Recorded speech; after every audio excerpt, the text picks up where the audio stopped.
অন্তর্বর্তী সরকারের যুব ও ক্রীড়া এবং শ্রম ও কর্মসংস্থান উপদেষ্টা আসিফ মাহমুদ তার প্রথম মাসের বেতনের টাকা প্রধান উপদেষ্টা ত্রাণ ও কল্যাণ তহবিলে জমা দিয়েছেন। রোববার বিষয়টি জানিয়ে নিজের ফেসবুক পেজে শেয়ারও করেছেন তিনি। ফেসবুক পোস্টে আসিফ মাহমুদ লেখেন, আজ প্রথম মাসের বেতন পাওয়ার পর প্রধান উপদেষ্টার ত্রাণ ও কল্যাণ তহবিলে জমা দিয়েছি। ফেনী অঞ্চলে বন্যা মোকাবিলায় দেশের সবাই যেভাবে রেসপন্স করেছে তা অভূতপূর্ব। বর্তমানে শেরপুর, নেত্রকোনা, ময়মনসিংহের বন্যা মোকাবিলায় কাজ চলমান আছে। দেশের অর্থনৈতিক এই ভঙ্গুর অবস্থায় এমন উপর্যুপরি বন্যা আমাদের জন্য একটি কঠিন পরীক্ষা।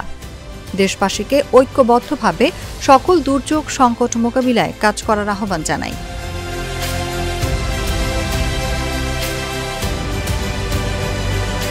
এর আগে গত 22 আগস্ট সামাজিক যোগাযোগ মাধ্যম ফেসবুকে নিজের ব্যক্তিগত প্রোফাইলে এক পোস্টের মাধ্যমে তিনি জানিয়েছিলেন, উপদেষ্টা হিসেবে প্রথম মাসের বেতন বন্যায় ক্ষতিগ্রস্তদের জন্য ত্রাণ তহবিলে জমা দেবেন। সেই প্রতিশ্রুতি রাখলেন উপদেষ্টা আসিফ মাহমুদ। সে সময় বন্যার্তদের পাশে দাঁড়াতে সবার প্রতি আহ্বানও জানিয়েছিলেন তিনি। অনেকে সাড়াও দেন তার আহ্বানে।